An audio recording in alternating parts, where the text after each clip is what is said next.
नमस्कार, मैं हूं विवेक श्रीवास्तव। आज छठे फेज का, छठे चरण का जो मतदान है वो हो रहा है। 58 सीटें हैं इसमें। अब की बार राजधानी दिल्ली में भी जो है वोटिंग हो रही है। कई दिग्गजों ने वोट डाले हैं, वो सब कुछ अपडेट देंगे। अब तक कितने फीसदी वोटिंग हुई है, क्या कहता है आंकड़ा, ये सब आपको बताएंगे। बुलेटिन की शुरुआत मैं एक बड़ी खबर से करने जा रहा हूं। पहले अपडेट देता हूं आपको। छठे चरण में 8 राज्यों की 58 सीटों पर मतदान अभी भी जारी है। दोपहर 3 बजे तक का आंकड़ा आया है। दोपहर 3 बजे तक ओवरऑल 49% मतदान हुआ है। सबसे ज्यादा मतदान पश्चिम बंगाल में 70% हुआ है। बिहार और दिल्ली में 3 बजे तक 45%, जम्मू कश्मीर में 44%, हरियाणा में 46%, झारखंड में 54%, यूपी में 44% और ओडिशा में 3 बजे तक 48% मतदान हुआ है। ये अपडेट एक बार फिर आपको मैं बता देता हूं, सुन लीजिए। ओडिशा में 3 बजे तक 48% मतदान, यूपी में 44%, झारखंड में 54%, हरियाणा में 46%, जम्मू कश्मीर में 44%, बिहार और दिल्ली में 45%। और सबसे ज्यादा जो वोटिंग आज हुई है, 3 बजे तक का जो आंकड़ा है, 70% मतदान पश्चिम बंगाल में हुआ है।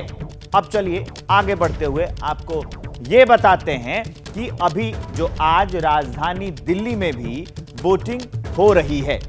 दिल्ली की सभी 7 सीटों पर आज वोट डाले जा रहे हैं, जिनमें उत्तर पूर्वी दिल्ली भी शामिल है। बीजेपी के उम्मीदवार हैं मनोज तिवारी, वहां उन्होंने अपनी जीत का दावा किया और उनके सामने खड़े हैं कन्हैया कुमार कांग्रेस से। तो कांग्रेस के कन्हैया कुमार ने इंडिया गठबंधन के विजय की हुंकार भरी है। अब दोनों का बयान आपको सुनवाते हैं। उनकी पहचान है भारत तेरे टुकड़े होंगे। उनकी पहचान है कितने अफजल मारोगे हर घर से अफजल यानी आतंकवादी निकलेगा। उनकी पहचान है भारत की सेना को गाली देना।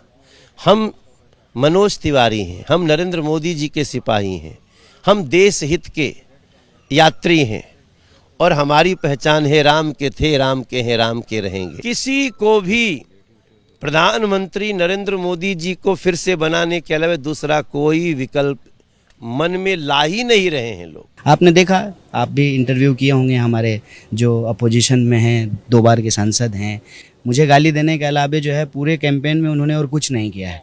10 साल से सांसद वो हैं और गाली मुझे देते हैं। कब पैदा हुए मनोज तिवारी, किस ईस्वी में पैदा हुए? राम जी त्रेता युग में आए थे। ये इनका अहंकार है, इसको समझ लीजिए। हम काम की बात कर रहे हैं, 400, 500, 50, ये सब नहीं कह रहे हैं।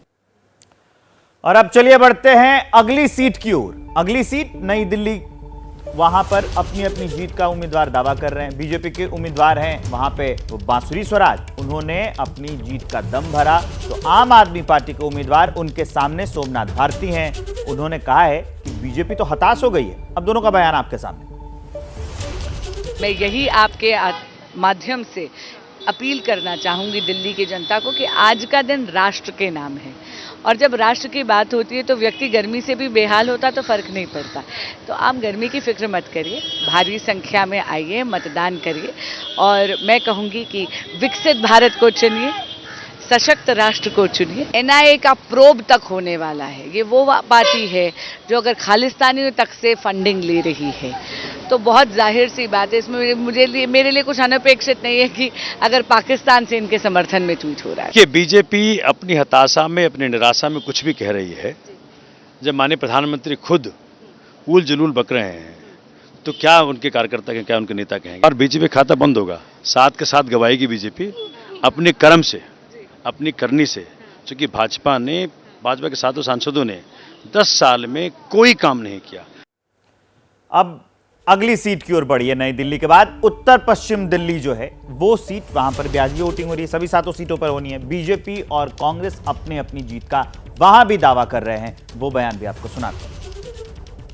राष्ट्र का चुनाव है, प्रधानमंत्री जी को तीसरी बार प्रधानमंत्री बनाना है, 400 पार सीटें करनी है। ये चुनाव कॉरपोरेशन का है, विधानसभा का नहीं है। ये चुनाव राष्ट्र का है। बीजेपी से एमपी थे, बीजेपी में थे इसलिए एमपी बन गए थे। उनकी अपनी कोई क्वालिफिकेशन नहीं थी। मोदी जी ने टिकट दे दिया, काम नहीं किया, जातिवाद की बातें की, लोगों की जेब की तरफ ध्यान दिया, तो मोदी ने टिकट काट दिया। ये सनातन धर्म का विरोध करने वाले, और वो आखिर में जाकर जहाँ मुस्लिम मेरे भाई रहते हैं वहाँ कह रहे हैं कि मैं गोमांस खाता हूँ, तो मैं कह रहा हूँ मैं गोमूत्र पीता हूँ। यही इनके पास रह गया, हिंदू मुस्लिम गऊ यही रह गया। मैं कभी कहीं बोला ही नहीं, कोई प्रमाण नहीं है। इस चीज़ को दिखाइएगा ज़रूर। यह धूर्तता है, नीचता है और निम्न स्तर पर गिरना है। अगर मैं कहीं बोला हूँ तो मैं जीता हुआ चुनाव हार जाऊंगा। चंदोलिया जी को इस नीच स्तर पर नहीं उतरना चाहिए। मैंने 5 साल काम किया था और उसके बाद में जो एमपी बीजेपी के बने उन्होंने कोई काम किए ही नहीं। हमने चुनाव हरा दिया है बीजेपी के प्रत्याशी को। तो योगेंद्र चंदोलिया और उदित राज को सुना दिया। आप चलिए आगे बढ़ते हुए आपको चांदनी चौक की सीट पर ले चलते हैं। वहां भी सबकी निगाहें हैं। बीजेपी यहां दिल्ली में सभी सीटों पर जीत का अपना कर रही है दावा, और कांग्रेस के जो उम्मीदवार हैं जेपी अग्रवाल, उन्होंने ये दावा किया है कि जीतेगा विपक्ष, बीजेपी सारी सीटें हारेंगी। वो बयान भी आपके सामने। सपने देखना हर एक का हक है, मैं किसी को सपने देखने से रोक नहीं सकता। ऐसा सपना उन्होंने 2014 में भी देखा था, 2019 में भी देखा और 2024 में भी देख रहे हैं।